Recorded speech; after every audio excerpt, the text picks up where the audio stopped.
Hi, welcome to Shelf Starters. Today we're looking at the Guide for Anchoresses, so a non-fiction text from the Anglo-Norman period. So I've got it here, the full text. This one is, I guess, less of a story than what we had last week. Yeah. As you said, a guide for anchoresses. So what are anchoresses? Yeah, that's the number one thing, right? What is an anchoress? So it's a religious recluse who was literally confined in a small room off the side of a church. Yes, that's right. And this one, there are three sisters. Is that right? So this actual text that we have, and I can't believe I actually read this, can you? This is the full version. So it was originally written, like the narrator was writing to three sisters who were about to go into seclusion as anchoresses, but it was later then taken up and like expanded on, things like that, by other groups. So it ends up being a guide overall for anchoresses in general, but it starts off being very much for these particular people that the author actually knows. The word anchorite comes from Anchoresses. That was definitely not well pronounced, which means one who retires. So it's literally you were cut off from life completely in order to be close to God. Hermit, because a hermit is kind of out in the wilderness, and this is attached to a church. So and they had, I've seen pictures of it. If I can I'll try and edit in like a picture, because I've seen like what it would actually look like as the little side bit to the church. Like attached to the church, but it's not within the church. So there's a difference between being a monk or a nun, where you would be inside the church. I mean, you would be in the church all day long. But you can also move around freely as monks and nuns, like you get outside and things like that. This is, you are literally in this room and all the time. You have a window, but that's basically it. Yeah, and then they cover the window. They try not to. You're not allowed to look at it. They try not to look at it. Yeah, wow. So honestly, I found this all really extreme and quite interesting, entertaining, but it's shocking that people could actually do this. Yeah, because now that would be an actual horror story. That would be the grounds for a horror story, like the little story about the little boy. Room. Yeah. Yeah. Like I knew you were thinking of that. I thought it was very appropriate now, because we're reading it in quarantine and things like that. Yeah, lockdown and things. It's very timely, really, to see how we can talk to the world when we're in lockdown. But these people, that's true. Yeah, we have talk to no one, see no one. Apparently, don't set foot outside or have any form of air. Basically, I think that they might be allowed to go to pray at inside the church, but I don't think they can leave the church grounds. No, it's a cell that they're in, isn't it? It's basically like a cell. Yeah, pretty much a really, really basic cell. And it's 12 feet, is that right? It's a 12-foot cell. I'm not sure about the exact dimensions, but if I can find like a little diagram, I'm sure that I've seen a little diagram of what it looks like. It was definitely very small and very basic. And they were trying to move away from needing anything. But the interesting thing that I got from this was, sorry? Yeah, that idea of temptation, like remove all temptation. Yeah, like you want to avoid anything that will distract you basically from your relationship with God. Yes. But what I thought was really interesting was you had to be really wealthy to be able to be an anchoress, because you needed the support of like the community or your family or someone to provide for you, because you couldn't obviously get money for yourself. So you needed people who would give you everything that you needed to live for the rest of your life while you're in this cell. So it was considered a very, I think, prestigious kind of position to be in. Yes. Yeah, like you sort of earn the right. Yeah. to be this, to have this, and yes, you couldn't. It's not something, no decision that you take lightly, basically. I thought the style was really interesting. So the way that this is written, it's super structured. It's got like all these different parts and subparts and things like that. And it's written in a very like colloquial, chatty style, because it's a man talking to these women who are going to go in and become anchoresses. So you get that sense of truly advising them like a friend. But then address, isn't it? It's all second person. You do this, and yes, you do this. You should, definitely. It's sort of like an early kind of sermon as well, because it's very like flowery language, like very rhetorical language. It's got a lot of alliteration, a lot of metaphor, like really, oh my God, beating you over the head with the metaphors. Of like, it's kind of like that extended, when you go to church and hear like a sermon, they give you like an extended metaphor of like, you were a bird, or I don't know, something like that. You get a lot of those that just keep getting expanded and expanded and expanded. So a bit Martin Luther King kind of Baptist. That kind of, it is that kind of strong language with the metaphors. Yeah, absolutely. Yeah, and it makes total sense as well. Like you really get to the end of it being like, cool, I get that point. It's very good instructional language in that sense. We think that the author was trained at the Paris schools, so he's definitely educated. You get a sense that he's pretty dissatisfied with the state of the clergy just in general at this time. And then I think this whole like rise in people becoming anchorites was kind of a reaction to all these different sects that were coming out in Christianity. Yes. So it's at the time. Yeah, that's right. Try to hold it all together. Yeah. And for women in particular, apparently at this time, this is not particularly shocking, I don't think. There were far fewer places to practice religion. So, Yes. They didn't build as many religious houses for women. They were obviously less well resourced. I just don't think any of that's really particularly shocking. But so I guess this was like one of the options that was, that they could also do. Yeah, absolutely. I cannot imagine it. But I mean, the whole idea of penance, is a difficult. Yeah, a lot of that. There's also, so on top of them having to be quite wealthy, they also had to be literate. Yeah. So that's how you also know it was only really the upper classes that would have been able to do this, because they had to be able to read in English and in French, and also be able to read some Latin just for like their hymns and things like that. But mostly like anything else, they would get translations alongside the Latin, but they had to at least be able to read English or French. It's a really small market, basically. It's a really small market. And it's so much like, so the rules, I wrote some down because I thought some of them were very interesting, but the rules are so harsh and the benefits so few. It's like, that's right. It's shocking. So on top of it, no, I mean, it's really, obviously, it's the religious benefit. Sure, I'm sure that they felt some sort of pleasure from this connection, but oh, wow, it was so intense to read. And on top of like having to do all this stuff, the author then tells them as well that they're not allowed to have any like visionary experiences. So they're not allowed to be like, oh, and then God spoke to me and I've now, they can't go around and say that they've had any kind of dreamlike vision thing, because it's not actually coming from God. It's probably temptation from the devil. Yeah. Which just feels so mean, because if that was a man, it's like, a man gets a vision, they're allowed to then go and say, oh, God has spoken to me, I'm super special. A woman doesn't. It's like, no, that's the devil. Sorry. Yeah.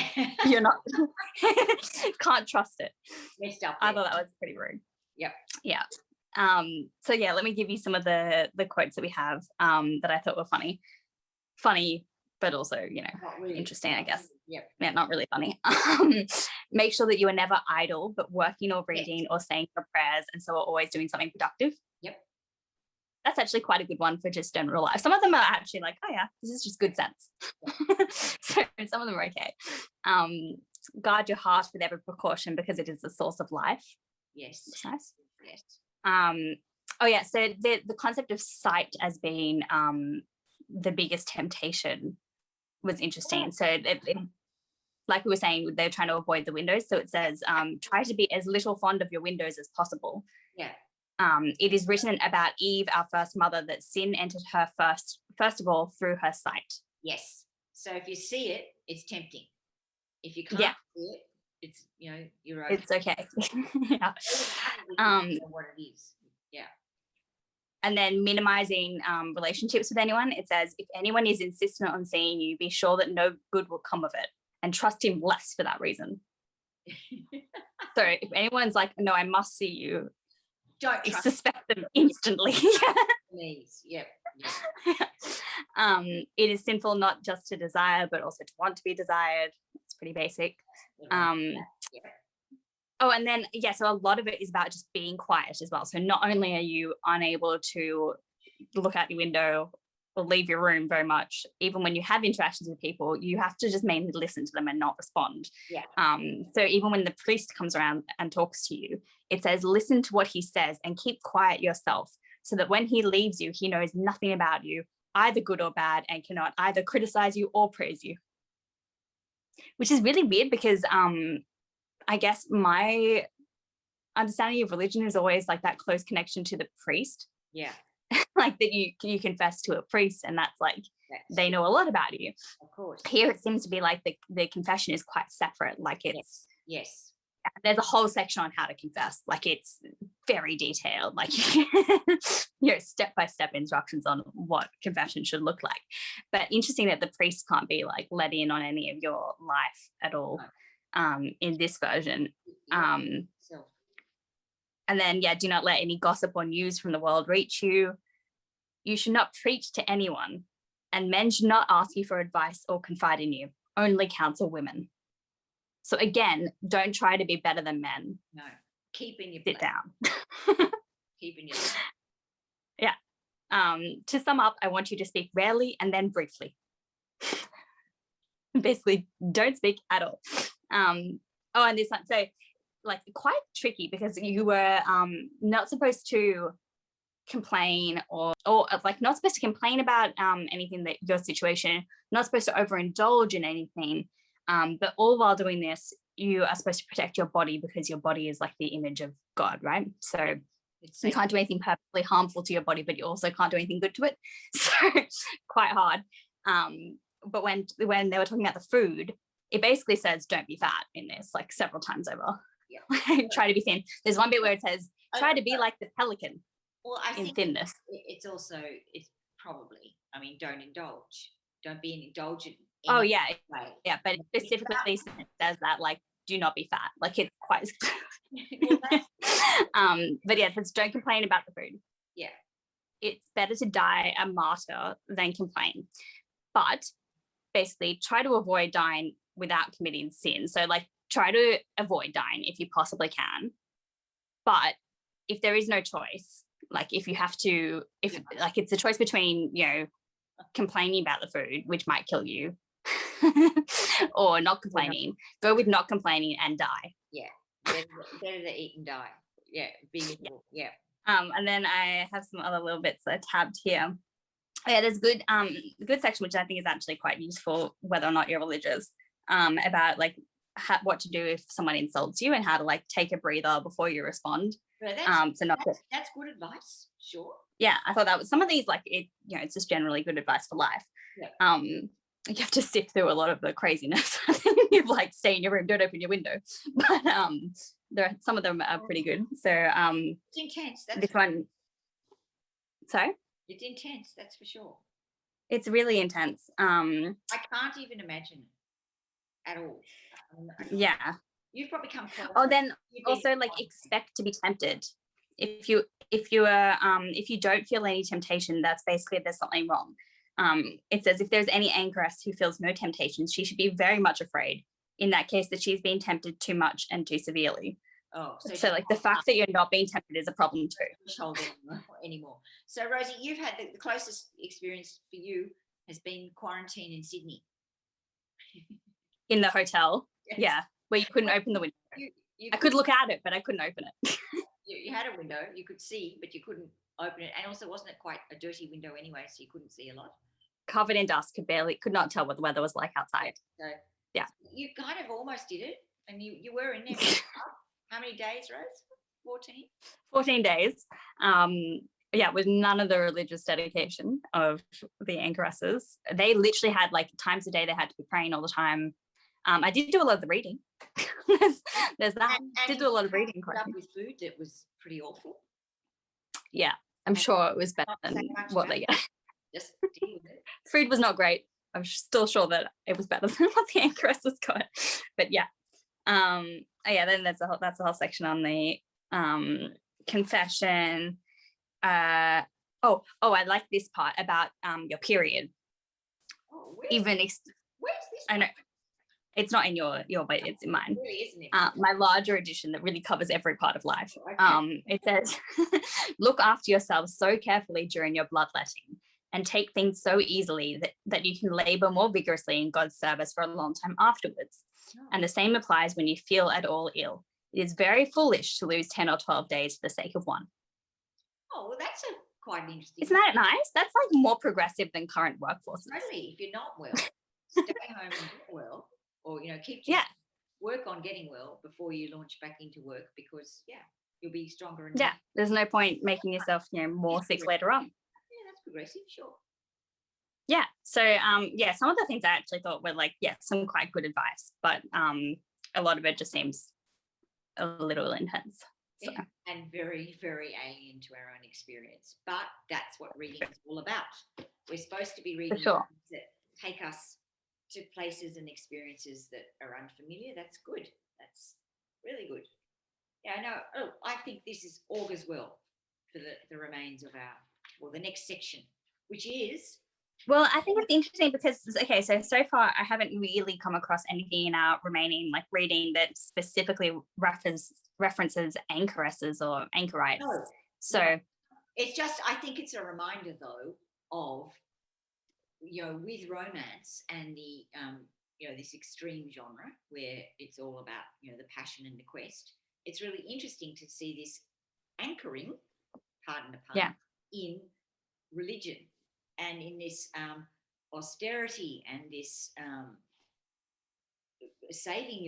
not saving yourself, penance, not allowing yourself any form of anything physical at all, which remains a real mystery for those who are not that deeply. Yeah, that's true. So I think it's kind of interesting because the romance tradition, is side by side and transcribed by the church. So it's interesting, It's very true. Yeah. No, I'm very happy. And a quite good time to read about these people. Absolutely. While you were suffering in various states. There's a glimmer of possibility that you can understand something of it. Yeah. Oh, I just thought of another really hilarious random bit that I can't remember where it is now. They're allowed to have no animals in their cell with them except a cat. Yes. Oh, that's right. I forgot about the cat thing. Yes. For some reason, a cat is okay, but no other pet is allowed. No, that's kind of interesting, isn't it? Because cats have long been associated with mystery and, in Egypt, Well, in Egypt, they have them in their tombs and stuff. Yeah. Well, also reminds me of the scribe and his cat that we saw in the Irish thing. Yeah. Than that. Yeah. There was an interesting one. I don't really recommend that everyone goes out and reads the full thing. That's probably a bit excessive. Although I will say it looks a lot more intimidating than it is because most of it is extra notes that I did not read. No. So it's only half of it is actual. It's also a most direct style, so it's not at all. Oh, it's not hard to read. It's just obviously it's a guide. It's not like a story, so it can be dry. So I don't think you need to read the full thing like I did. But my excerpt, I'm quite happy with that, and to leave it just there, definitely. Yeah. But I now have a place for next week's challenge. Yes. So next week we're doing all of not all of the ones that are in the Norton of Marie de France. So they are lays, which is a type of poem. Yeah, I can't wait. Yeah, I think that's going to be good. So I think there's 3 or 4. Yep. Yeah, We're going to film a separate video outlining what is actually coming so that you have time to like read it along with us if you want and prepare a bit. We haven't really been doing that. I mean, I have in the description box, they do put in like the next week's things, but I know that it doesn't leave a lot of time for people to read much, especially when we're starting to get to longer works as well. And we need a bit of time. Need a bit more time. Well, you're reading and hopefully all getting outside as well. Let's hope, and a bit of time in the sun. And I know Melbourne's in lockdown at the moment. Melbourne is. Maybe not by the time we release this, but yeah. No, it's been, poor Melbourne does seem to go back and forward a little. So yeah, that's been going on. But at least we're not Anchoresses. Could be worse. We're allowed to look out the windows at very least. Yeah, could definitely be worse. Yeah.